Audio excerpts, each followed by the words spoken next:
Before this video starts, I want to quickly tell you guys to not forget to subscribe and leave a like on this video. Of course, if you subscribe, it helps me a ton. If you decide to change your mind, you can easily unsubscribe. I'm just saying, I'm helping you out with these enchantments. You can help me out with a quick little sub. And of course, if you really do find this video really useful, you can go ahead and in my description, I have my Patreon link and my Twitter link and my Discord link. Go join all my socials and all that good stuff. And with that, I'll catch you guys with the rest of the video.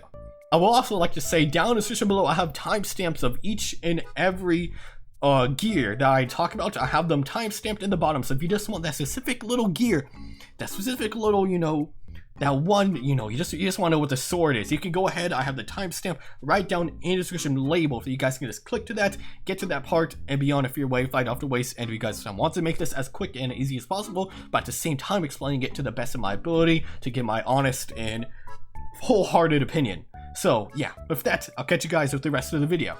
Alright guys, in this video today, I'm going to show you guys the best enchantments that you can put on every single one of your Minecraft gear in Minecraft. This is, of course, a Minecraft Bedrock Edition, but if you are playing on Java, it should be more or less the same.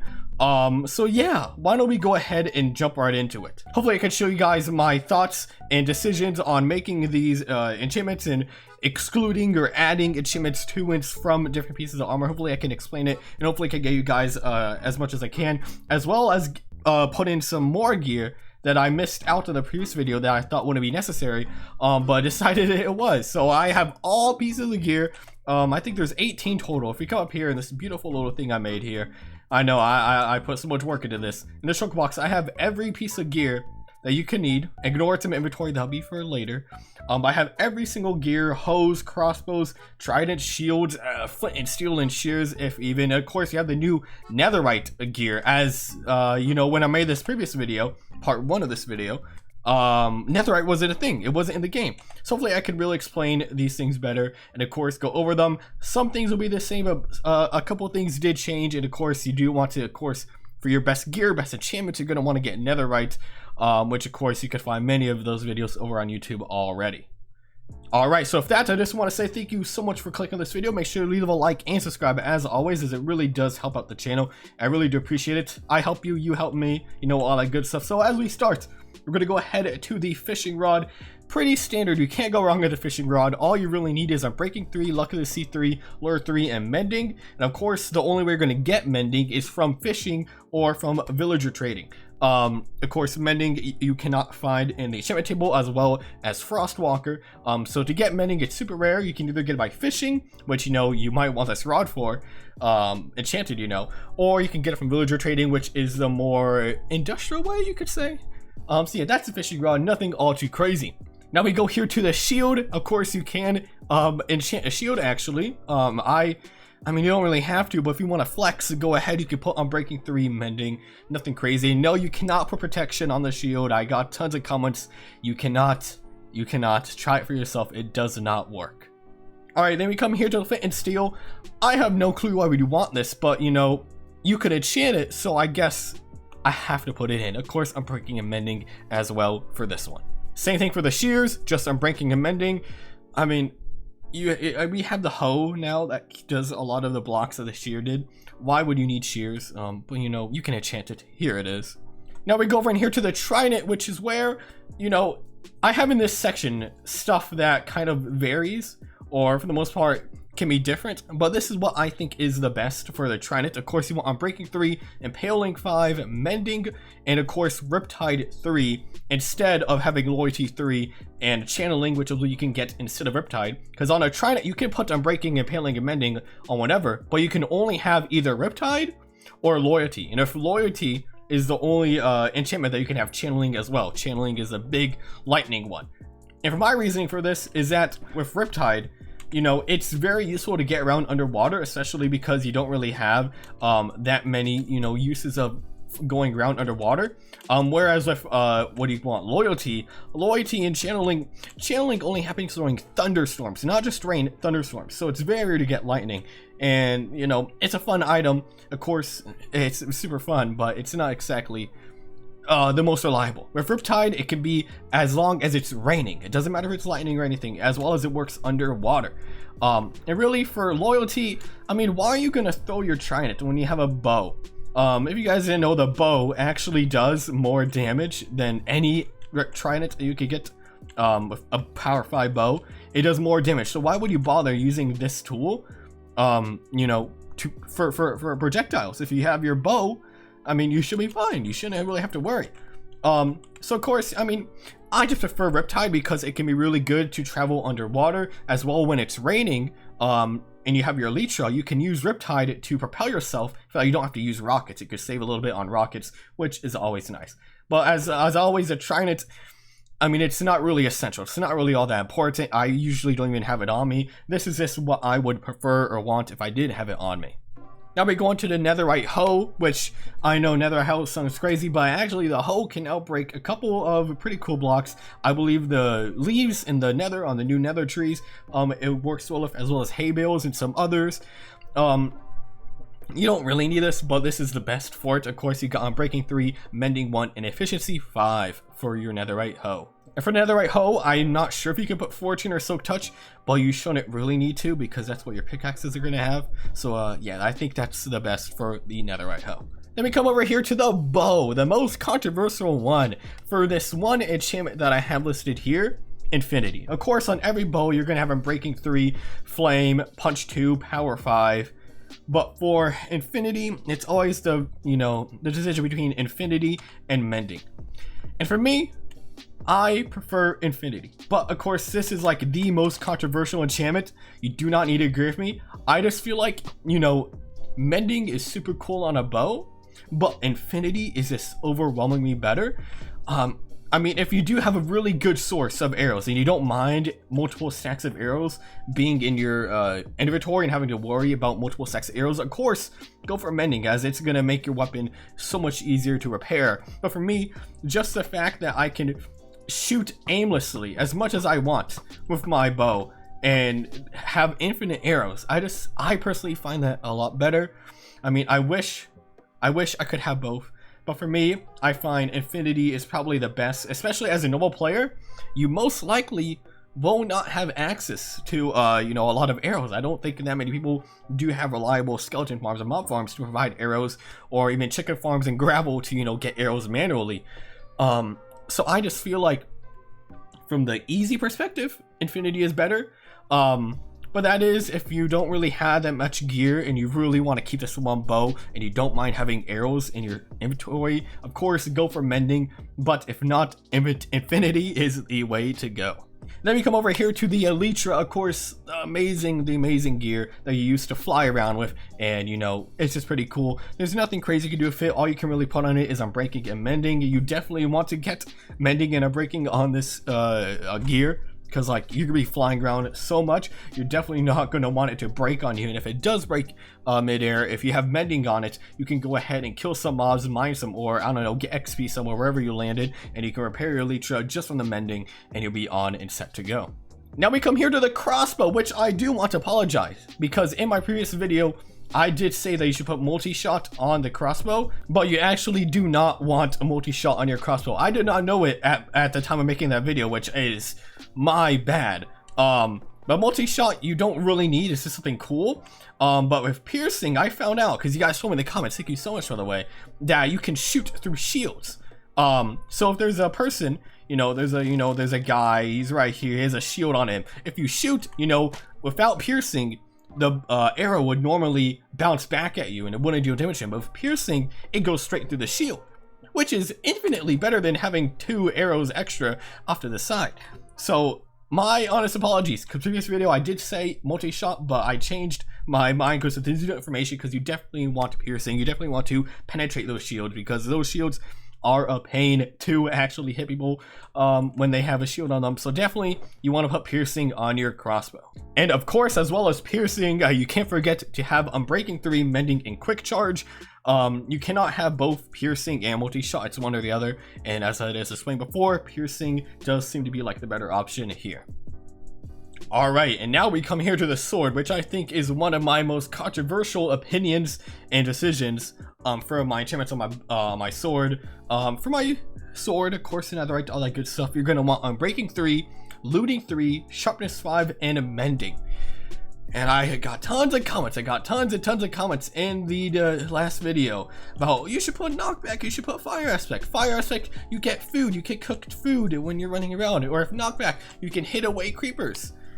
Listen, I do not care about getting cooked food while I'm on the go. If you're playing the game, you should already have a reliable source of food on you. That is a chicken farm or any type of farm, fish farm, I don't know. You should really have a reliable source of food. When I'm using my sword, I'm not worrying about food. I'm worrying about getting rid of the mod as quick as possible. Not as safe as possible, as quick. Because when you get into the late game and you have a full set of armor, you're not worried about a creeper blowing you up. You're worried about, wow, how long is this going to take me if I can get back to my build? So for me, I don't like knockback because you can actually push away a mob like a blaze or a skeleton away from you, and then they can, you know, shoot you more. It takes more time to get up to them. And then a fire aspect, which you guys may or may not know, if Enderman and Shulkers, if you attack one of those mobs with fire aspect, they will take tick damage from the fire aspect, and they will go and teleport crazy. The Endermans teleport more than the Shulkers, but still. It just makes it a challenge, especially when you're end raiding or trying to kill Endermen. They will be teleporting around and it takes so long to catch them. I mean, yeah, it does more damage, but like, you could be killing them so much quicker without it. I can show you guys right here. I have one sort of sharpness 5, fire aspect 2, knockback 2, and this one has sharpness 5 without it. Of course, you don't really need looting, bending, breaking on this one. It's just to show you guys the effects. And then here I have some skeletons, I have some Endermen. I'm gonna put the time to night. Time set night so that they don't burn. I go ahead and get a shulker here. If I hit them with just my sword without fire aspect, I could sit here and kill them. They don't teleport away all that much, all too crazy. But then I take my fire aspect sword. There's a chance that they could teleport. If I were to, yeah, that wasn't a really great example, but you know, if I leave them here, I'm surprised he's not teleporting. Yeah, there we go. They teleported, and I only hit him. Then there again, that's a better example. It's a bit rough to show, but you know they do teleport around, and when you're end raiding, you don't want them running away from you. You want to kill them as quick as possible. So if you just have this sword, you just go 1, 2, whatever, and they're dead. If the other sword, you have a chance if you're not quick enough that they will teleport immediately with the fire tick, and you don't really want that. Of course, with the Enderman as well, you know you have 1, 2. You know, that's without fire aspect. And then you have Enderman with fire aspect. You're gonna try to hit him. Oh, where did he go? Oh, where did he go? Oh, where did he go? And now it's taking about 10 million years to kill him. And I'm in creative mode, so he won't aggro to me, but you still saw he teleported away from me, while the Enderman here did not. And then of course, if knockback, I can explain. Have the blaze here, you just go 1. Well, I guess the blaze doesn't really matter because it's a one shot. But if you were to knock them back, they would have gone far away. I guess that's in the rare circumstance that you don't have sharpness 5, but you know, whatever. Then you go here, you have no knockback, 1, 2. If here, you're gonna have knockback 1 and 2. It's gonna take that little bit longer to deal with them. And I mean, if you want to play safe, if you want to be safer, take knockback, take fire aspect. But for me, as I am more experienced in the game, or I feel like I'm very experienced in the game, I don't really struggle for mobs. It's just I struggle getting rid of them as fast as possible. So my apologies that so much time on the sword. I just really want to explain to you guys, you know, real intensely about my decisions. This is not just for fun. I do have some meaning behind it, and it's just because of my personal play style. If you do want to play safer, as I said, go knockback fire aspect. But for me, and for many other people that just want to deal with them as quickly and as easily as possible, just don't put fire aspect, don't put knockback. I mean, most mobs are going to be dead in 2 to 3 hits anyways. And, you know, I don't think fire aspect is going to help really a lot. And again, I guess, okay, you could cook food while you're on the go, but you should really have a good source of food already on you. So yeah, that is my reasoning behind the sword here, and hopefully that explains why I think you should not have knockback 2 and fire aspect on your sword. Alright, then here for the shovel, your course, you're just going to want Unbreaking 3, Mending 1, Efficiency 5, and Silktouch 1. For the shovel, you could put Fortune 3, but I feel like when I'm using my shovel, it's usually for sand or gravel. Of course, gravel for concrete or whatever stuff. If you have Fortune 3 on your shovel, or any Fortune 3, and you mine gravel, you're always going to get flint, which is, you know, when you're trying to get gravel, you're not going to want to get flint. So I feel like Silktouch is a better option here. And of course, if you do want Fortune, you're going to have your pickaxe to use. So I mean, you don't really need Fortune on your shovel. It's better to have Silktouch, of course, to obtain gravel a lot easier. Alright, then we come here to the axe, which for the axe I have Unbreaking 3, Fortune 3, Mending 1, Efficiency 5, as well as Smite 5. You guys told me in the previous episode that I shouldn't have Silktouch on my axe, I should have Fortune, because Fortune, when you mine leaves, you can actually get a better chance of having saplings, which you should use Fortune. You should use your axe to break those leaves, because you know you do want to get more saplings when you're mining, especially dark oak trees, which, by the way, dark oak, best oak. You're definitely going to want to have, you know, an easier time, you know, getting more saplings, getting more trees, all that good stuff. And for the axe, you can put sharpness, but as you see from the bottom here, axe 7 attack damage, the sword 14 attack damage. It is usually at 8, not 14, but the sword will always have 1 more attack damage than the axe. The axe will always have 1 more attack damage than the shovel. I mean the pickaxe, and the pickaxe will always have 1 more attack damage than the shovel, and then to the hoe, 6 attack damage on the hoe. Never mind that. Anyways, you're gonna want Smite on the axe, because if you're fighting the wither or any wither skeletons or any undead mobs, you can absolutely crush them with the axe, and it's just very helpful, especially gets the wither for the most part. And you know, it doesn't hurt you to have. You don't need it, you don't need Smite, but of course you're going over the very best, the very strongest you can get equipment here. So of course I like to have Smite 5 on my axe. Then we come on here to the pickaxes, which you all know you want to have 2 pickaxes. Both of your pickaxes should have Unbreaking 3, Mending, and Efficiency 5. On one of them you're going to want Fortune 3 for when you're mining ores, you can get more ores. And then for Silktouch, you're going to have on the other one for that when you want to use Silktouch for glass, raw stone, any raw material that you don't want to, you know, lose, you know, I don't know. Silktouch is just helpful. It's very helpful. It's pretty common to have 2 pickaxes. I guess you don't need both of them to be netherite, but I mean, we're going over the best here. So yeah, those are what I pick for my pickaxe. Then last but not least, we have the gear, the actual protection that we want on ourselves. And we're here at the netherite helmet. We're going to want Respiration 3, Aqua Affinity 1, Protection 4, Unbreaking 3, and Mending. This is like all the enchantments except for thorns. As you can see from all my gear that I have listed here before I get into it, I do not put thorns on any of them.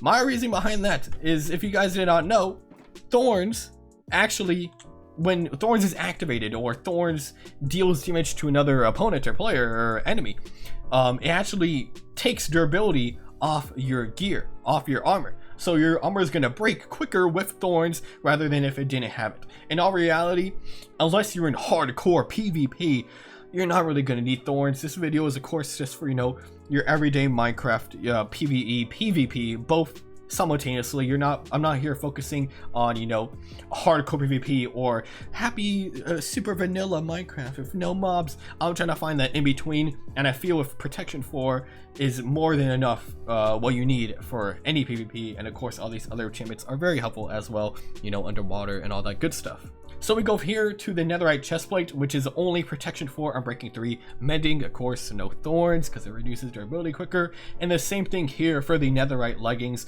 which is also Protection 4, Unbreaking 3, and Mending. Then last but definitely not the least, it's actually like the most enchanted item, here we have the netherite boots. For the netherite boots, you're going to want Depth Strider 3, Protection 4, Feather Falling 4, Unbreaking 3, Mending, and Soul Speed 3. Now, this is a new one from my previous video, because back when I recorded that video, Soul Speed was not a thing. If you don't know what Soul Speed does, is that whenever you go on Soul Sand, you just pretty much move faster. Or Soul Sand, Soul Soil. You move faster, and it's a pretty good speed boost, which is kind of helpful if you're ever having to deal with Soul Sand, you know, in the Nether or any of your farms that you're using Soul Sand to speed up the ice. I don't know.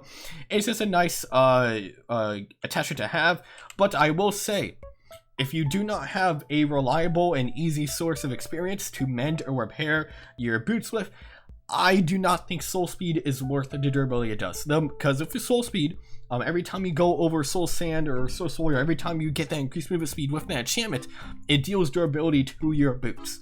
So, unless you have an easy way to get experience to repair your boots, I don't think the movement speed is going to be worth the loss of durability and the added pressure of having to, you know, get more experience to repair your boots. That being said, if you do have a reliable source XP, like, you know, a farm, or on Bedrock you have the cheaty furnace glitch, you of course can obviously put soul speed. You can repair your tools super easily and all your gear, and it shouldn't be a problem. So alright, that was every single one of the achievements in the game, and the best achievements you can get on all of them. Hopefully you guys did enjoy. I hopefully did put a lot of effort into explaining my, you know, opinions a lot greater here. If you think I got something wrong, let me know. Of course, the best enchantment for you is the one that works best for you. If you like fire aspect, go ahead. If you like mending on your bow, go ahead. I'm not forcing you to use these items. You want to give, you know, the average normal player overall standard set of some of the best gear combinations and achievement combinations that you can have in the game that you can play as well as possible. You know, I'm not saying this is set in stone the best, but it's pretty darn close. There's never gonna be the best enchantments. It's gonna be whatever fits your play style more, you know. So yeah, hopefully that does help you guys, of course. And if you do want to help me, you can go ahead and leave a like and subscribe on this video. I do have a Patreon as well if you want to support me on there. I have a Patreon server. If you do support me on Patreon, I have more information over on about that on my Patreon. So yeah, thank you all so much for watching. If you did enjoy, please make sure to like and subscribe as always. I'll catch you all in the next one. Peace out. Have a good one.